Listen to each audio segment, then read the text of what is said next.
Welcome to the Obesity Medicine Podcast with your host, Dr. Matea Rentia, board certified in internal medicine and obesity medicine. Here, we talk about a path to metabolic health, and we have real conversations about chronic weight management and living a full life. Just a reminder, I am a physician, but I'm not your physician. So everything that's on this podcast is for informational purposes, but please go talk to your doctor about what's right for you. There is no medical advice being given on this podcast. Welcome back to another episode of the podcast. How are you all doing today? I want to talk today about the thing that everyone always wants to talk about, which is going to be plateaus. Now, I've been thinking a lot about this recently. I have the Rentia Metabolic Clinic. I see patients in Indiana or Illinois, and a lot of my patients have been in my clinic for several years. Now, what that ends up meaning is that when you have been losing weight for a significant period of time, there are going to be plateaus, 100%. Period. End of story. No one ever wants that, but it's 100% part of the process. And also, if you have 100 plus pounds to lose, that's a lot of the patients that will seek out my help that really need this long-term help.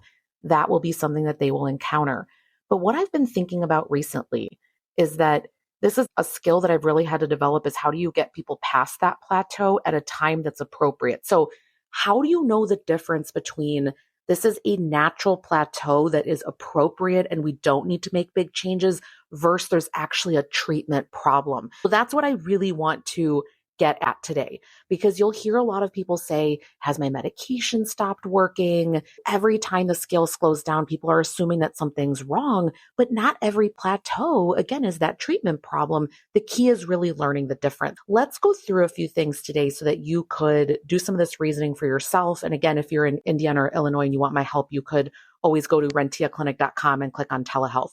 First things first, weight loss is not linear. Bodies don't lose weight in a straight line. Okay. Normal weight loss, it's weeks where nothing's happening. You get some water retention. There's hormonal fluctuations, sleep, stress, all of it affects that. So a plateau by itself, it's not evidence that treatment has failed. This is where you can't be pivoting 24/7. Pivots are amazing. Looking once a week, is it working, is it not, is amazing, but you don't want to haphazardly be changing the plan all the time. So there's a lot of reasons that that scale might not be moving down that is totally appropriate and needs time, not a change. So I really want you to look beyond the scale when this stuff is happening. The scale is just one data point, right? But I want you to ask things like, how hungry am I? How much food noise am I experiencing? How often am I thinking about food? How hard does this feel day to day? If appetite is controlled and your behaviors are consistent, sometimes the answer is just simply patience. You're going to have to wait, my friend. That's a really good indicator that hunger's not up, urges and cravings are not up. You're actually doing the things that have you actually done that formula. Has that been the case for a few months? Majority of you, it'll be a week or two and you're freaking out. And I have compassion and empathy for you. I get it, both from a clinician treating you standpoint and from myself. I so get it.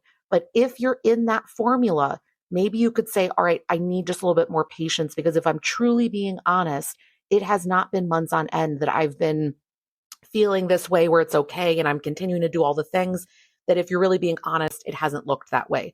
The other thing that I would really look at is, what does a normal plateau look like? I classify it as such. Your weight, it's slowed down or it's paused, but your hunger is still reasonably controlled. Okay. Your food noise is still manageable. You're able to follow your plan without huge excessive effort. Most days they feel doable. Of course, there's going to be hard days. That's called being human.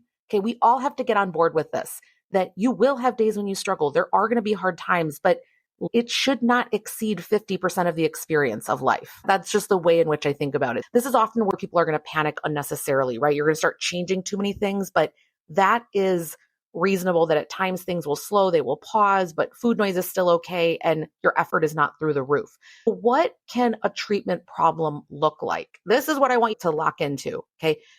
Hunger is increasing significantly. Hunger is not something that you're going to be able to manage long-term without a change. It doesn't need to be a medication increase, adding another medication, things like that. It could be nutrition change. It could be exercise change. It could be sleep change, stress change. There's a lot that we can do, but you For a few days, a few weeks, you can deal with increased hunger. Long term, I'm talking 5 years plus, you will not be able to manage that. That's when we say, okay, this is actually a treatment problem. Something actually needs to change. All right, we went over the hunger has increased significantly. Your food noise is returning.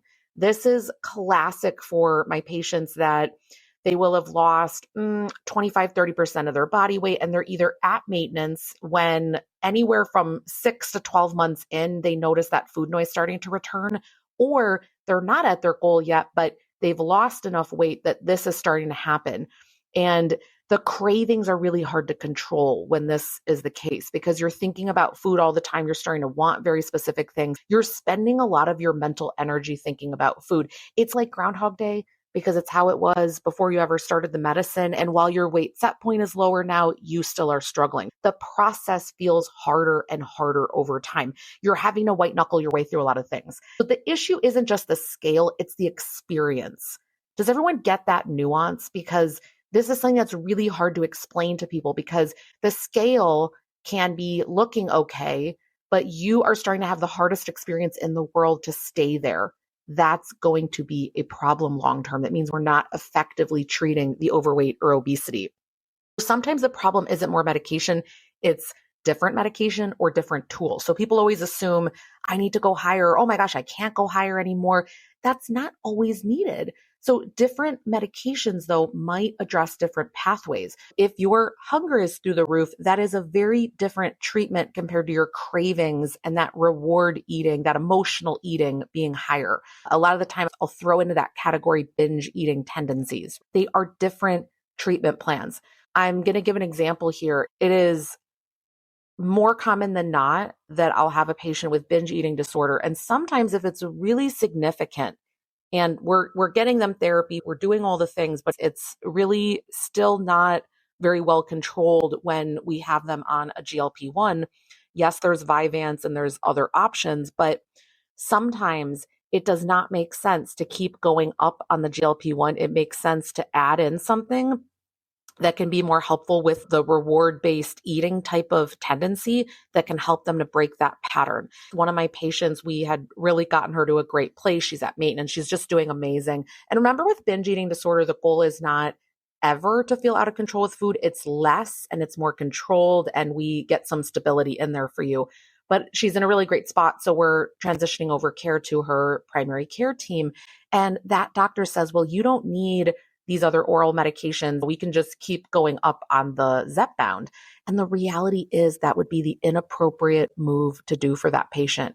We have spent years getting her to a place where she is stable, where she is feeling like she can manage it. It's not perfect, but where she can manage it. I really need you to hear that distinction, by the way, because people have this idea that they're going to get to a place where everything is perfect and nothing's ever a problem. That's not the nature of a chronic disease. And if we do nothing else on this podcast, I make sure to bring reality to you so that you are not thinking something's going to happen that won't. But the point is, I really wanted to make sure that doctor understood, please don't change the medications. At least right away, don't do it because this person is doing great for these reasons. Again, it's not always more medication. It might be an adjustment in bringing one down, bringing another one up. It can also be other changes that you can make.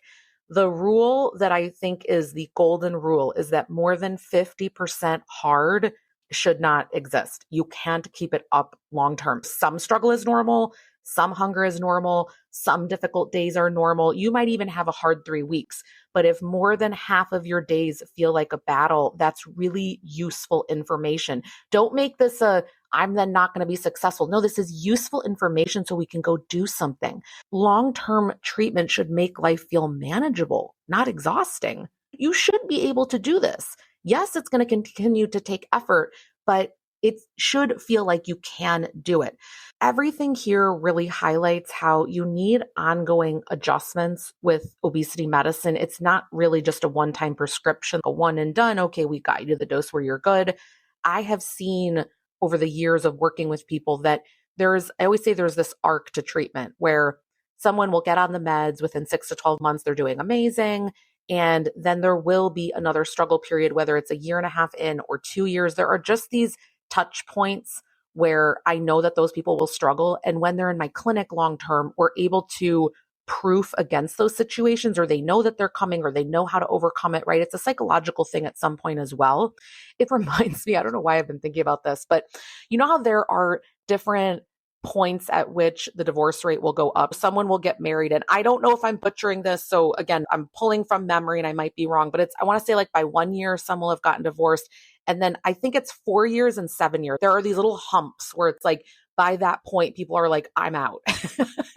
And I think about, I wonder if I were to pool the data. I've been thinking about this recently with my patients and just look at, okay, it's going to be a little bit subjective though, right? Because it's not just based on weight. We're all hearing that today.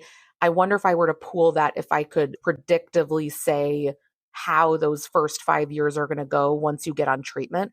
But I definitely see it's really predictable kind of what happens. So this requires that you do reassessment over time. But I think the right questions to be asking are what's improved, what's still difficult, what symptoms remain, what pathway are we missing? These are the type of questions that we need to care about here. And one thing about ongoing adjustment is that you have to have perspective on where you started from.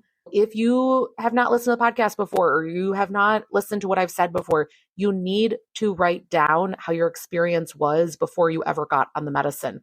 Was it hard to walk around? Was your blood sugar elevated? What was all going on for you? You need to write all that down. You're going to come so far that you're going to forget in the 2-3 weeks when the scale isn't moving, you're going to forget all of that. And you're so focused in on the pain of what's happening. You need to have some perspective. Don't let the scale be the only judge of whether treatment is working or not. A plateau and a treatment problem are not the same thing. And if your weight is stable, but your hunger is controlled, food noise is okay, your quality of life has improved, that may just be a normal plateau. If your weight is stable and you're struggling every day, that's a conversation worth having. But the goal isn't just weight loss. The goal is your metabolic health to improve and for the journey to feel sustainable. It's got to, otherwise you're not going to keep doing it. If this episode was helpful today, please make sure that you share it with a friend. That's a great way for other people to hear about the podcast. And if you have not left a review in the past, please make sure that you leave a review wherever you are listening, whether it's Apple, Spotify, wherever you are. If you're on YouTube, by the way, I got to 1,000 followers. Yay! So, thank you, everybody.